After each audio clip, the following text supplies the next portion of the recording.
Aleluia. Há uns dias atrás eu ministrei uma palavra que Deus queimou a minha vida. Há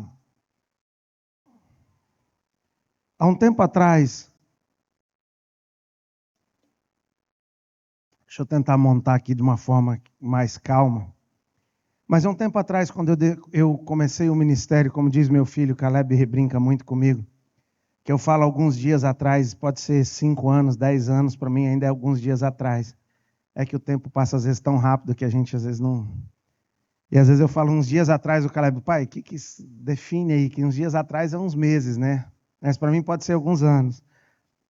Mas quando eu tive à frente da igreja pela primeira vez, eu passei por um processo muito complicado de burnout. Foi na época que eu fui para Porto Velho. E quando eu voltei, havia uma decisão no meu coração, passei lá pelo meu spa, né? Pelo meu tempo de spa, de descanso.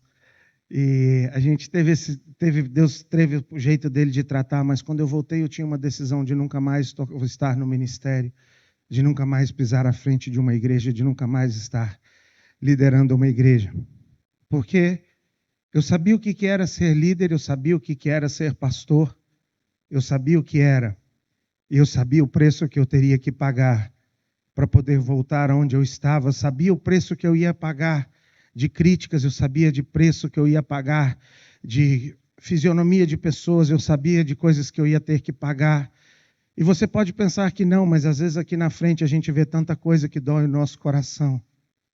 Quando você pede para uma pessoa abrir o texto em Gênesis, ela abre em Apocalipse. Dá para ver aqui da frente. Quando o pastor começa a pregar e a pessoa põe um fone de ouvido para ouvir alguma outra coisa, nós sabemos o preço que nós pagamos por estarmos aqui na frente. Nós sabemos o gemor e o temor que nós passamos antes de um culto, pedindo a presença de Deus e pedindo uma palavra de Deus e pedindo algo fresco de Deus. E quando o culto acontece, você vê, os irmãos às vezes não vieram por motivos ou por outros ou por situações. E isso dói tanto no coração de um líder. E quando você começa a viver a sua vida como líder, não adianta você querer tampar o sol com a peneira e falar bonito. Fazemos para Jesus, mas nós vivemos com as pessoas assim, não tem jeito. E as pessoas nos magoam, as pessoas nos machucam e nós começamos a pagar. E havia uma decisão no meu coração muito grande que ninguém no mundo me colocaria de volta no ministério. Ninguém no mundo me colocaria de volta no ministério. Porque havia uma decisão que eu não pagaria o preço que precisava ser pago para viver o que Deus tinha para viver através da minha vida. Eu tinha tomado uma decisão, eu tinha testado, eu tinha experimentado. Uma coisa é quando você fala de algo romântico. Uma coisa é quando você fala para alguém sobre servir a Jesus. Outra coisa é quando você pega alguém que já serviu e sabe o preço e fala para ele que ele tem que passar por aquilo novamente. O preço é muito alto para ser pago. O preço é muito alto para ser pago. E eu tinha tomado uma decisão de, Senhor, eu volto, eu acerto minhas contas com o Senhor.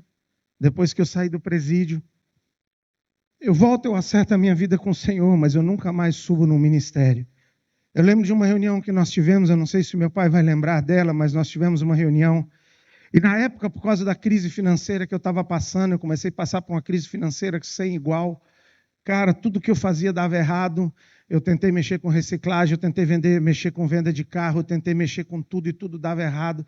Aí eu lembro que eu comprava os carros, eu não vendia, eu passava para os meninos vendiam uma semana depois. Aí o pessoal, você não está orando? Eu falei, aham. Tá bom, não estou orando. Mas havia uma decisão no meu coração que eu faria qualquer outra coisa, menos voltar para o ministério. E muitas das coisas que eu passei em Porto Velho foi baseado nessa decisão de fazer o que for preciso para nunca mais voltar no ministério. E muitas pessoas não entendem. E muitas pessoas veem a consequência, mas não sabem por que você decidiu. Mas eu sabia a ferida que eu estava carregando e a decisão que eu carregava. Eu lembro que um dia meu pai chegou para mim lá em Porto Velho, em julho, e disse para mim, filho, Deus mandou eu te buscar. E eu olhei nos olhos dele e disse, o dia que Deus falar comigo eu volto, mas Deus não falou comigo ainda, pode ter falado com o senhor, mas não falou comigo. Isso foi em julho, em outubro eu caí preso. Deus tentou de todas as formas evitar, mas havia uma decisão no meu coração de nunca mais fazer, de nunca mais voltar, de nunca mais viver aquilo que eu tinha vivido. Por que eu estou te dizendo isso nessa noite? Porque existe um preço a ser pago pelo teu chamado e pelo teu ministério. O pastor Celso falou sobre legado na semana passada e algo que tem queimado no meu coração. E quando eu olho para a nossa geração, eu vejo uma geração que não está disposta a pagar o preço pelo seu chamado, pelo seu legado, pelo seu ministério. Nós não estamos dispostos a pagar o preço, nós queremos o atalho. Eu ministrei aqui alguns dias atrás sobre as tentações de Jesus, como Satanás ofereceu para Jesus atalhos para que ele pudesse alcançar aquilo. E eu lembro então daquele dia que nós tivemos uma reunião, meu pai mandou me chamar, e nós sentamos ali naquela salinha de jovens. Meu pai disse: filho, essa é uma chácara levítica, essa é uma chácara de sacerdotes. E você está aqui, você não está envolvido no ministério. E é difícil para mim, diante da igreja, eu preciso tomar uma posição. E ou você volta para o ministério ou você sai. Eu disse: amanhã eu saio. Mas eu nunca mais volto para o ministério. Porque havia uma decisão no meu coração de nunca mais voltar ao ministério. Mas eu não entendi algumas coisas que eu queria te explicar nessa noite.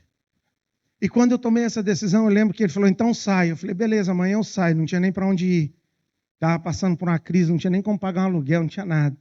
Mas eu falei: eu saio. Falei: lá vai eu amanhã, o que eu vou fazer da minha vida? Graças a Deus começou a chover. E aí ficou aquele clima, né, gostoso, na reunião. Aquela reunião. Quando acabou a chuva, que eu ia levantar dizendo: amanhã eu saio. Eu falei: vamos esperar mais um pouco. Pouco tempo depois eu fui para a África e Deus fez algo tremendo na minha vida. E voltando no avião, já testemunhei isso algumas vezes aqui para os irmãos. Voltando no avião, Deus falou comigo e eu tomei uma decisão de voltar a servir ao Senhor. E se eu faço o que eu faço hoje é porque eu sei que existe um chamado de Deus sobre a minha vida. Mas quando eu decidi fazer, eu fui para a cabana. Corri para a cabana e comecei a orar e a buscar a Deus. E a clamar a Deus porque eu queria que fosse algo diferente. Deus me mostrou algo que eu quero te compartilhar nessa noite. Por isso que eu estou abrindo e te contando um pouco do background, para que você entenda que quanto mais lenha no altar, mais fogo acontece no altar. E quanto menos lenha tiver no altar, menos fogo vai ser no altar. Sabe por que nós não vivemos o que a igreja primitiva viveu? Porque nós não temos homens capazes de colocar a lenha no altar que a igreja primitiva colocou. Sabe por que nós não vivemos e não temos pessoas que deixam um legado como antigamente deixavam? Porque nós não estamos dispostos a pagar o preço que precisa ser pago para viver e para carregar a unção e a graça que Deus tem colocado sobre as nossas vidas. Tem entrado um evangelho da graça, tem entrado um evangelho, sabe, no nosso meio, que tem corrompido o evangelho e tem criado, eu digo isso aqui na frente com autoridade, uma das piores gerações de crentes que já pisou pela face da terra.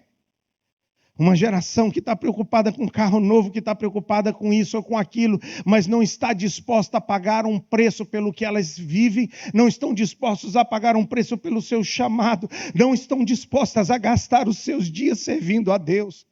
Cantam músicas bonitas. Cantam músicas bonitas que passam no tempo. Pouco tempo atrás tive aquela música bonita daquela moça que cantou aí. Estourou. Cadê? Cadê? E nós temos uma geração fraca que não está disposta a pagar um preço para viver o que Deus tem para ela. E sabe o que mais dói?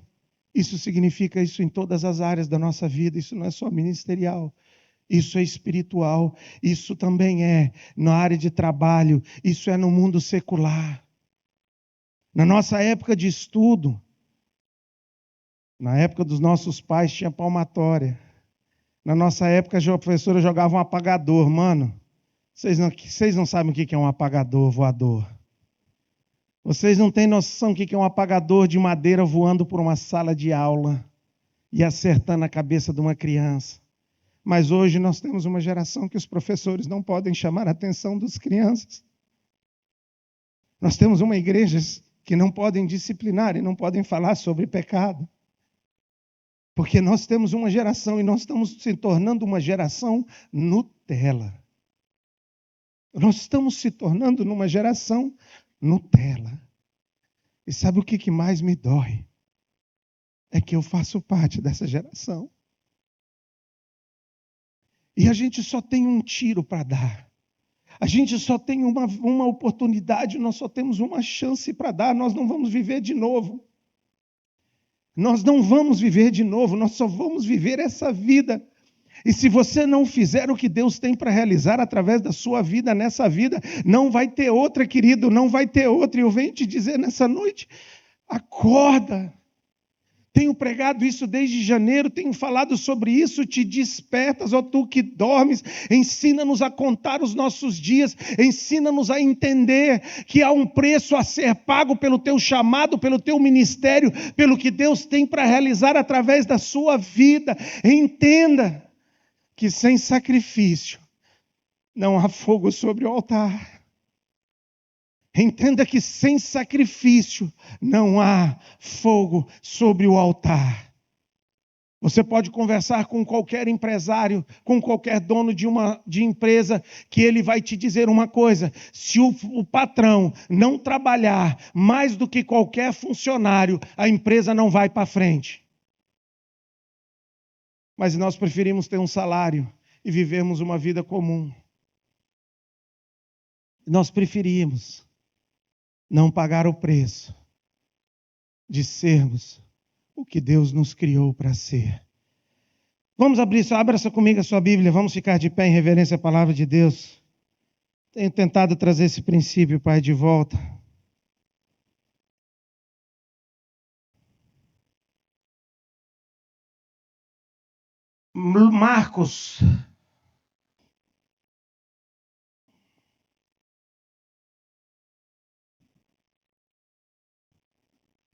Marcos 10.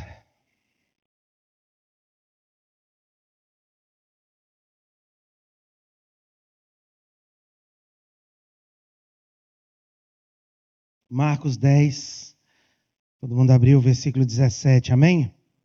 Jesus ia saindo quando correu para ele um homem que, ajoelhando-se, lhe perguntou: bom mestre, que farei para herdar a vida eterna? Respondeu-lhe Jesus: por que me chamas de bom? Ninguém é bom, senão um só. Isso eu tenho guardado desde a minha juventude. E eu creio que Deus, quando olha hoje para a igreja dos nossos dias, Ele tem que falar isso para nós. E a igreja tenta dizer: não, mas eu tenho feito isso. Não, mas eu tenho feito isso. Não, mas eu vou na igreja. Não, mas eu faço isso. Não, mas eu faço aquilo. Continua, Jesus olhando para ele. O quê? E disse: falta-te uma coisa, vai, vende tudo o que tens, dá aos pobres e terás um tesouro no céu. Então vem e segue-me. E deixa um legado para a próxima geração.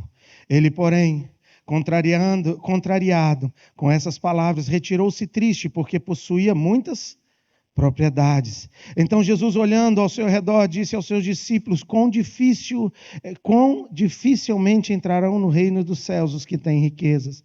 E os discípulos se admiraram dessas palavras, mas Jesus, tornando a falar, disse-lhes: filho, quão difícil é para que os que confiam... Quão difícil é para os que o quê?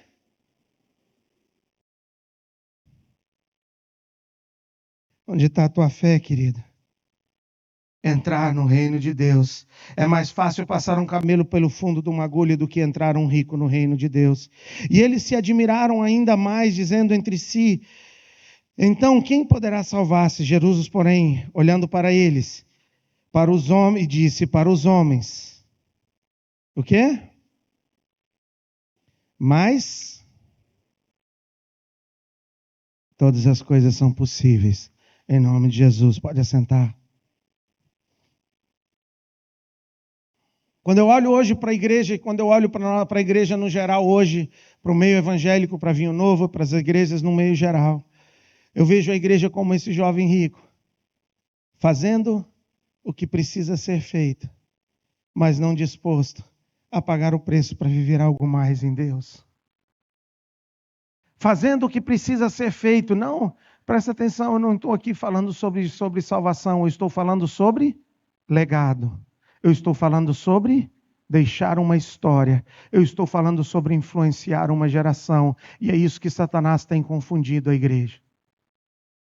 Porque uma coisa, você pode ser salvo e entrar no céu. Sabe o que você precisa para entrar no céu? Se com a tua boca confessares que Jesus serás, ponto. Você crê em Jesus como Senhor e Salvador da sua vida? Você está salvo. Agora, vai viver uma vida de santidade. Porque se você fala com a tua boca e vive uma vida de pecado, você não é salvo, ponto. Nós não estamos falando de salvação. E de repente chega esse jovem diante de Jesus e ele diz para Jesus: Jesus, o que eu faço para herdar a vida eterna? E essa é a resposta de Jesus para ti nessa noite, meu querido. Você quer viver um cristianismo fraco? Você quer viver um cristianismo frio? Você quer viver um cristianismo morno? Amém, pode viver, faça essas coisas. Faça essas coisas que você vai ganhar a tua salvação. Se o teu objetivo aqui na igreja é só uma salvação, amém. Você está ganhando a tua salvação, você está carimbando a tua salvação e você está trabalhando para alcançar a vida eterna. Glória a Deus, amém? Então, o que todos nós queremos. Mais. Cutuca o seu irmão, diga para o seu irmão, mais. Tem algo mais. Tem algo mais. Tem um legado a ser deixado. Tem uma história a ser marcada. Tem uma geração a ser transformada. Tem algo mais. E isso requer um sacrifício, um preço e uma lenha sobre o altar. Nós não estamos discutindo salvação. Nós estamos discutindo legado. Nós estamos discutindo história. Nós estamos discutindo fazer e marcar uma geração. E deixa eu te perguntar uma coisa. O que aconteceu com as pessoas que largaram tudo e seguiram Jesus? Até hoje é pregado e é falado. Eles marcaram uma geração. Eles deixaram um legado. Eles deixaram uma história. Eles marcaram e fizeram a diferença. É isso que eu quero te mostrar. Você pode ser um crente normal, você pode ser um crente que senta no banco, você pode ser um dizimista, você pode ser, amém, parabéns, mas deixa eu te dizer nessa noite, há algo mais de Deus para a sua vida, há gerações para ser cuidadas, há história para ser marcadas, e há princípios que você precisa obedecer para cumprir esse objetivo. E quando Deus começou a ministrar isso no meu coração, eu estava na cabana. E ele começou a mostrar e a entender o preço que você precisa pagar para ser o que eu quero que você seja. E eu comecei a entender, presta atenção, e eu tenho falado isso aqui, quanto maior o propósito, maior o fogo sobre o altar, maior o preço que você tem que pagar. Quanto maior o propósito que você quer viver em Deus, quanto maior o que você quiser fazer, quanto maior o que você quiser deixar, maior será o preço que você terá que pagar para poder cumprir e realizar o que Deus quer para a sua vida.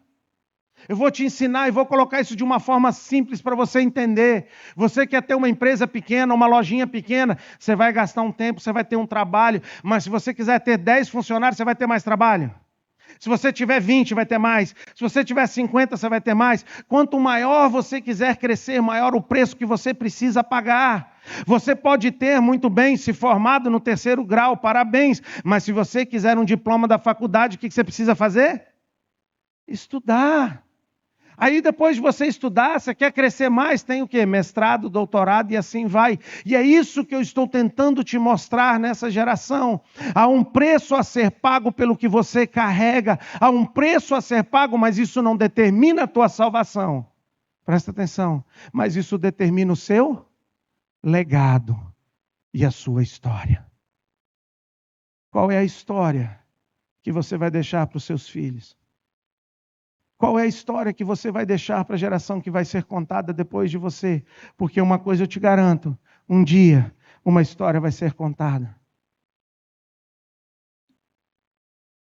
Um dia Uma história vai ser contada e alguém vai poder contar de pessoas que estiveram aqui no 24 horas e saíram daqui com a mão inchada. Alguém esteve aqui e acreditou e pagou um preço. E é isso que eu estou tentando te mostrar nessa noite. Há algo mais de Deus para ti do que só a salvação. A salvação é linda, mas ela é para a eternidade. A salvação é para você viver depois de morrer. A salvação é para você viver depois. Mas aqui na terra, enquanto nós estamos vivos, há um legado, há uma história a ser contada, há algo para ser falado, há algo para ser feito. Há filhos que dependem de você. Há uma geração de jovens que olham e espelham em você. Há uma geração de crianças que espelham em você. Há uma geração de pessoas que espelham em você. Não adianta você dizer, não, eu não quero, porque aí foi o que eu entendi. O que eu entendi que eu queria te mostrar nessa noite? De qualquer jeito, eu vou pagar um preço, Nina. De qualquer jeito, Nina, eu pago um preço. Obedecendo ou não obedecendo, eu pago um preço. Então eu prefiro pagar o preço obedecendo. Porque não vem me dizer que você não vai pagar um preço, porque você vai. Porque a desobediência, ela gera consequências e ela gera um preço muito alto para aqueles que desobedecem a Deus.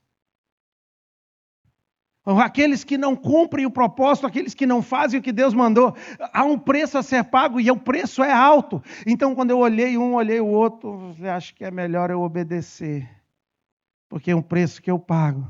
Pelo menos tem uma gratificação. Pelo menos eu estou vivendo aquilo que Deus me criou para ser. E sabe o que é o problema? A razão entrou dentro da igreja. Nós decidimos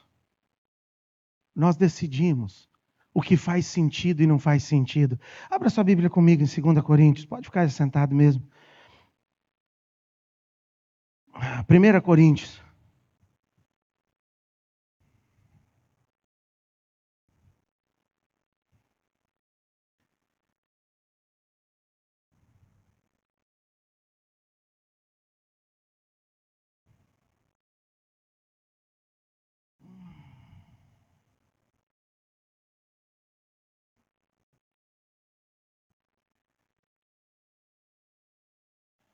Primeira Coríntios 1, versículo 18.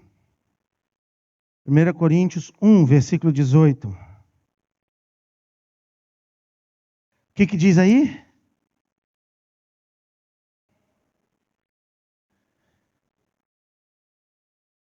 Insensatez, essas Bíblias tão bonitas.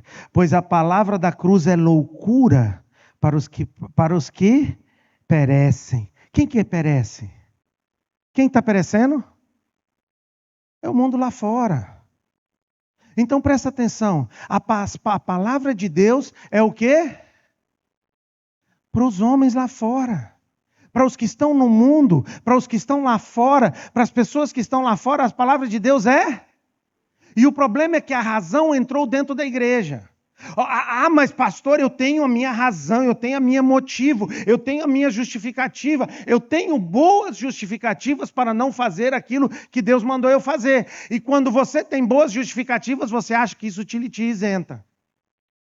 Mas deixa eu te dizer uma coisa nessa noite, querido. As coisas de Deus são loucura para os homens, para aqueles que perecem. As coisas de Deus são, mas para nós que somos salvos é?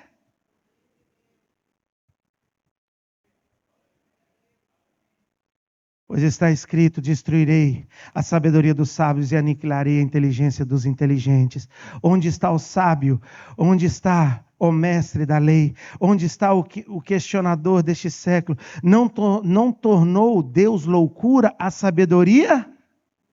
E como é que nós queremos trazer a sabedoria do mundo para dentro da igreja? Como é que a gente quer trazer a sabedoria de Deus, do mundo para dentro da igreja, meu querido? Não dá certo. Não dá certo.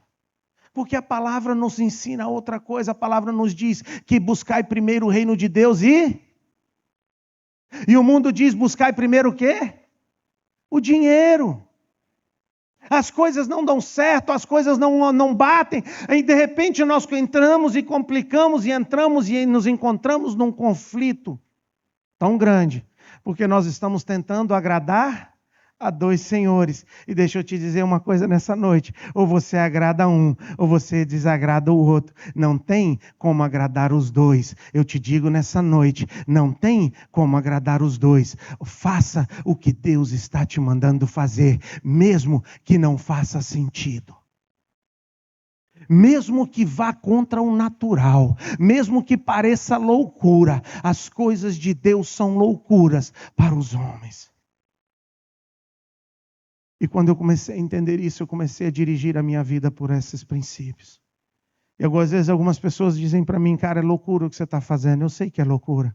Para os homens é, mas mais vale agradar a Deus do que agradar aos homens. Eu sei o preço que eu tenho pago e eu sei o preço que nós temos pago. E deixa eu te dizer uma coisa: o preço não é baixo, o preço não é fácil, mas eu decidi pagar o preço para viver aquilo que Deus tem para viver através da minha vida. E eu te pergunto nessa noite: você está disposto a pagar o preço que Deus tem para viver na sua vida? Porque eu ministrei esses dias atrás: ensina-me a contar os meus dias, a tua vida está passando, querido. Depois a gente ministrou sobre a questão de Satanás, qual é o preço do teu chamado, Satanás está disposto a pagar. E depois vem o pastor Celso e fala sobre legado e sobre o que a história que você está dizendo. E eu estou te dizendo nessa noite: Satanás está disposto a pagar um preço pelo teu chamado. E você está disposto a pagar um preço pelo teu? Não venda o teu chamado. Viva o que Deus tem para viver na sua vida. E quando eu olho em Hebreus 11, eu olho os mártires da fé. Bora lá rapidinho, só para você ver que bonito. Hebreus 11.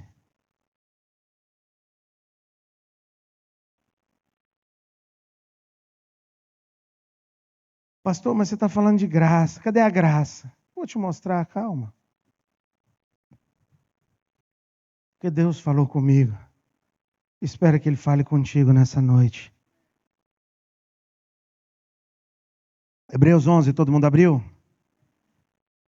Ele fala pela fé sobre os mártires da fé, mas eu quero só resumir um texto que diz aqui. Hebreus 11, 32. O que mais direi? Certamente me faltará tempo para falar de Gideão, de Baraque, de Sansão, de Jefité, de Davi, de Samuel, dos profetas, os quais, pela fé, venceram reinos, praticaram justiça, alcançaram promessas, fecharam a boca, apagaram a força do fogo e escaparam ao fio da espada, da fraqueza, e tornaram, mas eu sou fraco, pastor, da fraqueza, tiraram, tornaram-se poderosos na batalha e puseram em fuga exércitos estrangeiros. Mulheres receberam pela ressurreição os seus mortos, e uns foram, presta atenção, uns foram o quê? Mas pastor, eu não, aí não. Eu tenho que fazer o que é bom para mim. Hoje não é a teoria. Eu tenho que fazer o que é bom para mim. Eu tenho que fazer o que eu me sinta bem. E aí agora tem igreja em tudo quanto é esquina e nem assim o povo vai. Imagina se começar a torturar. Não aceitando. Para alcançar o quê? Olha para o teu irmão, olha bem nos olhos dele. Sério, olha nos olhos do teu irmão. E diga para o teu irmão: há algo superior.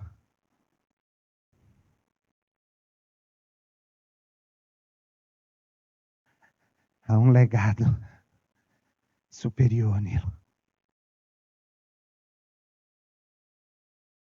Há algo superior.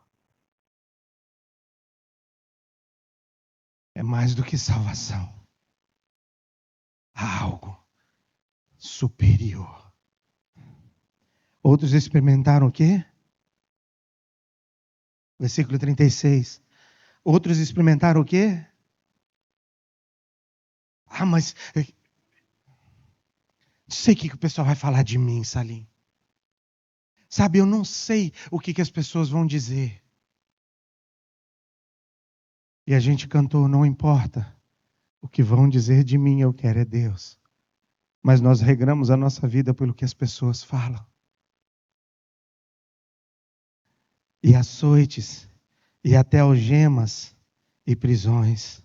Foram apedrejados, tentados, cerrados pelo meio e mortos ao fio da espada. Andaram vestidos de peles de ovelhas e de cabras. Qual que é a outra aí? Como é que é? Ah, mas se faltar comida, eu largo a minha fé. Entre dizimar e pôr comida na minha casa, o Senhor sabe. Traga primeiro o dízimo à casa do Senhor e deixa Deus multiplicar o teu azeite. Necessitados, aflitos e maltratados.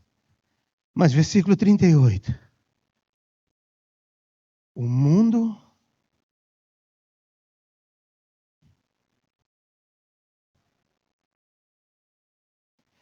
eles deixaram um legado que marca gerações, porque eles estavam dispostos a pagar um preço. O que eu e você estamos dispostos a colocar no altar nessa noite? Quando Deus ministrou essa palavra no meu coração, eu tive que colocar no altar amizades que me afastavam do Senhor. Eu tive que colocar no altar decisões que me afastavam do Senhor.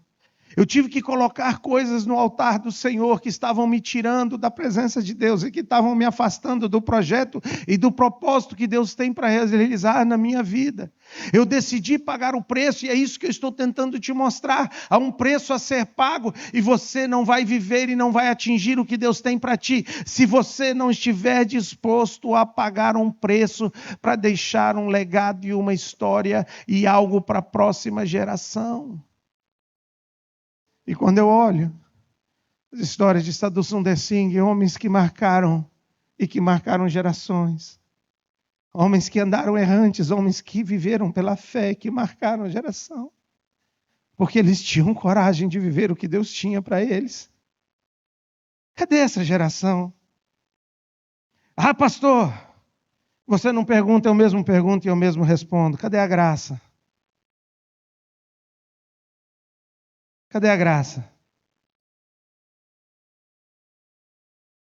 Abra sua Bíblia comigo em 2 Coríntios.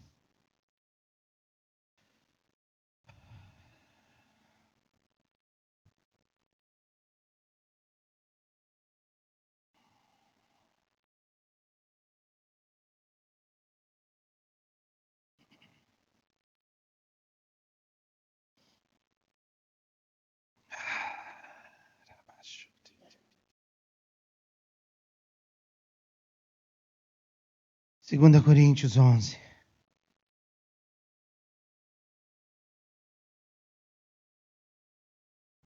Jaime, do IFOM. Faz o IFOM, galera. Quem é considerado na Bíblia o pai da graça? Quem na Bíblia é considerado o pai da graça? Quem é que fala tanto mais sobre graça na Bíblia? Apóstolo? É o que mais fala sobre graça. Deixa eu te mostrar o currículo dele. 2 Coríntios 11, versículo 23. São ministros de Cristo, eu ainda mais falo como fora de mim. Hein? Versículo 23, hein?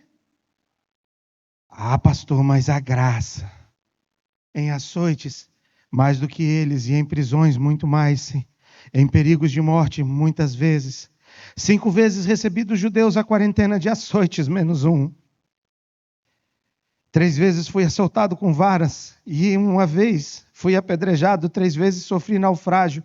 Uma noite e um dia passei no abismo, em viagem muitas vezes. Em perigos de rios e em perigos de assaltos, em perigos entre patrícios, em perigos nos gentios, em perigos na cidade, em perigos no deserto, em perigos no mar, e em perigos entre os falsos irmãos. Esse é o pior.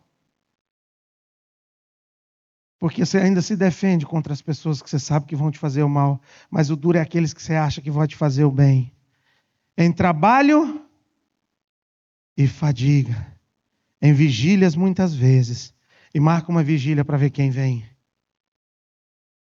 Em quê?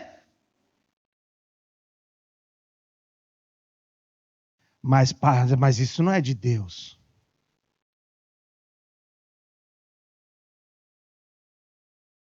Deixa eu te perguntar uma coisa, e vamos ser sinceros. Se Paulo apresentasse um currículo desse hoje, nos dias de hoje, qual igreja aceitaria ele? Mas nós romantizamos a Bíblia. Ah, Paulo, não, mas Paulo é diferente. Não, ele era homem como eu e você. A diferença entre você e ele é que ele decidiu pagar um preço para viver aquilo que Deus tinha para realizar através da vida dele. E é isso que eu estou tentando te mostrar nessa noite. Deus tem algo para realizar através da sua vida, mas há um preço a ser pago, para que tenha fogo no altar, precisa ter lenha sobre o altar, para que tenha fogo sobre o altar, precisa ter lenha sobre o altar, para que haja o que Deus precisa realizar, você precisa colocar o teu sacrifício sobre o altar, e sem sacrifício não há fogo, eu estou falando de uma pessoa que nos ensinou a graça, e ele está dizendo, eu sofri pelo Evangelho. Para de achar que você não vai sofrer, que você não vai pagar um preço, você vai sofrer, você vai pagar um preço, e quanto maior o chamado de Deus para a sua vida, maior o preço, maior a angústia, maior a luta, maior a dificuldade que você vai ter que carregar. E não vem me dizer, mas sabe o que Jesus disse quando ele disse? Cada um o quê? Tome o quê? As suas bênçãos. Cada um tome a sua prosperidade. É assim que ele falou? Não, cada um tome a sua casa nova e me siga. Não, cada um toma o seu carro novo e me siga. Cada um pegue o seu emprego no concursado e me siga. É assim que ele falou? O que ele disse? Cada um tome o quê? Cada um tome o quê? Aonde está a geração disposta a carregar a sua cruz para deixar um legado? Aonde está a geração disposta? E sabe o que eu acho engraçado? Nós estamos pagando um preço tão caro por desobedecer, mas nós somos tão teimosos que a gente morre desobedecendo, mas não faz o que precisa ser feito. Tu já pensou o que Deus podia realizar e fazer através da sua vida? Você já parou para pensar que uma daquelas vidas que receberam oração hoje, elas podiam estar querendo suicídio ou qualquer outra coisa, mas Deus marcou a vida delas nessa dia? Você já parou para pensar que através talvez da sua vida, uma pessoa que passou ali às vezes nem parou, mas aquele cartaz falou e tocou no coração dela, e um dia ela vai lembrar, e a semente frutificará, e ela virá e voltará à casa do Senhor, e um dia você pode estar no céu, presta atenção, um dia você pode estar no céu, e Ele vai te bater nas costas, e te dar um tapa nas cabeças, e falar, mano, tu lembra aquele dia? Pela tua vida, Deus me salvou por causa daquilo que você fez. Você já pensou? Um legado e uma história que é deixada, algo que é deixado para a próxima geração. Mas para isso você precisa sair da sua casa, você precisa chegar mais cedo, você precisa ficar ali, precisa ficar com cartaz na mão, precisa pagar um preço. É isso que nós não estamos mais dispostos a fazer. É isso que nós não estamos mais dispostos a fazer. Nós estamos, sabe o que nós queremos? É geração Nutella, é sentar no ar-condicionado e assistir o culto. Sabe o que dá vontade de fazer às vezes? É desligar o ar-condicionado para ver vocês suando, pelo menos. Pelo menos pagar pelo menos um preço só, suar, pelo menos. Pelo menos uma, ajuda aí. Mas se você fizer isso no domingo, sabe que vem não tem ninguém. E a gente fica angustiado como pastor, sabe por quê? Tentando agradar, tentando fazer. Mas uma coisa, eu cheguei a uma conclusão, eu não vou agradar as pessoas. Mais vale agradar ao Senhor do que agradar as pessoas. Mas há um preço a ser pago pelo que Deus tem para realizar através da sua vida. Oh Deus, fome e sede em jejum, muitas vezes em frio e nudez. E além das coisas exteriores, há o que diariamente pesa sobre mim, o cuidado de todas as igrejas. E quando eu olhei meu cabelo está ficando branco.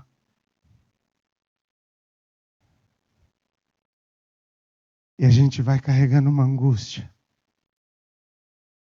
E a gente vai se tornando uma pessoa angustiada. Porque a gente sofre por cada pessoa que não vem no culto, por cada pessoa que não vive aquilo que Deus tem para realizar através da vida dele. Como nós sofremos, né, Márcio? Como nós gememos diante de Deus. Mas que Deus levante neste lugar uma geração disposta a pagar o preço para viver aquilo que Deus tem para realizar através da sua vida. Há algo mais. Há algo mais do que uma salvação.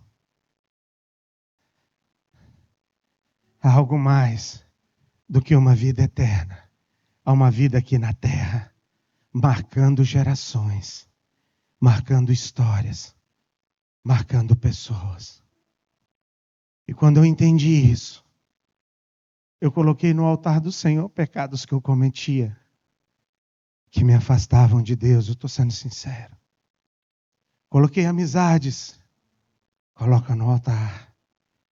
Coloquei situações, coloquei prioridades, e aquilo foi queimando, foi queimando, foi queimando. E quanto mais queima, mais Deus te usa. E eu queria poder mostrar para vocês o que Deus é capaz de fazer através de cada um de vocês. Eu queria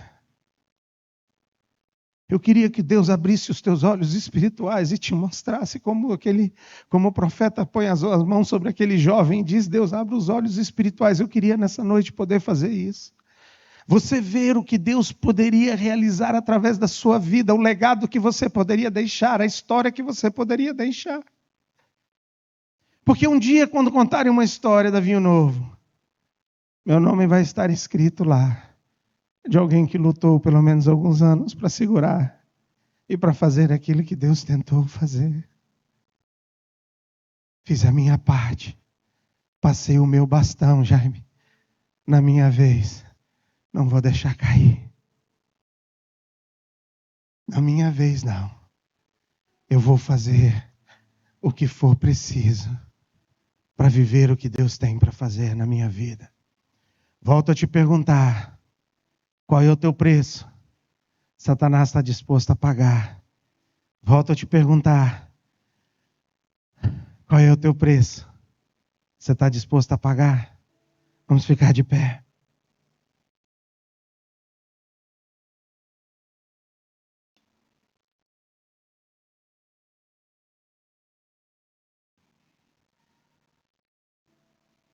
Toda segunda-feira, quantos anos já, Fernandão?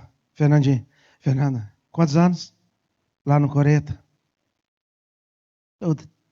Toda segunda-feira. Não é gostoso, né? Todo dia você vai para lá, alegria, feliz da vida, né?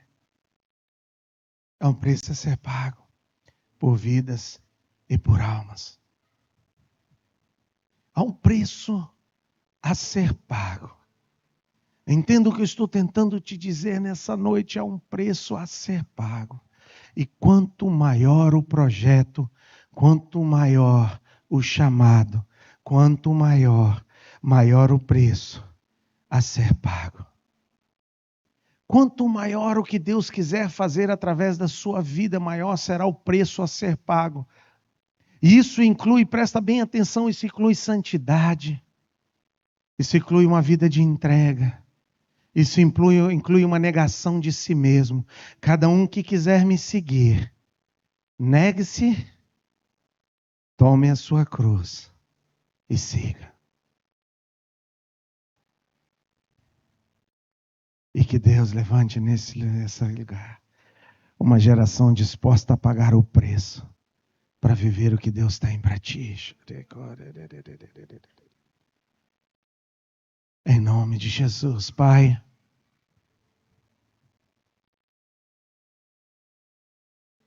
Obrigado pela tua palavra.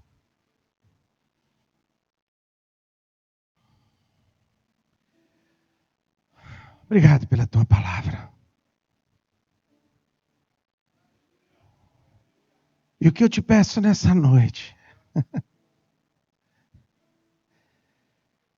dá força para os meus irmãos, para fazer o que for preciso, para viver o projeto e o propósito de Deus na vida de cada um deles, Pai. Pai, tentamos nos adaptar nas loucuras, nas coisas do mundo. Tentamos fazer o que é mais lógico, o que é mais razoável, o que é mais centrado.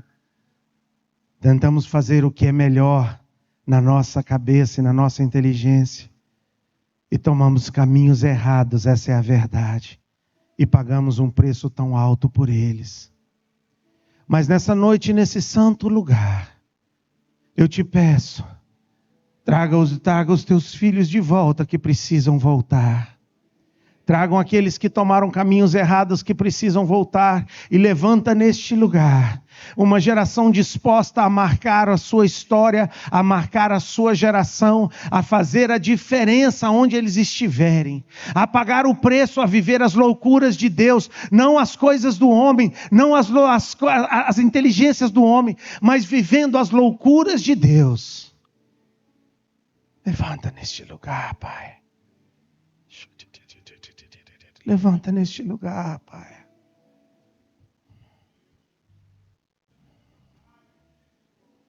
Levanta, Pai. Pai, eu estou tão cansado de fechar igrejas por falta de obreiros. Eu estou tão cansado, Pai. Levanta neste lugar uma geração disposta a fazer, disposta a obedecer.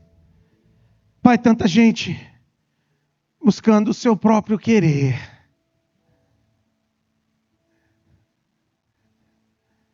Mas levanta neste lugar. Chore, canta,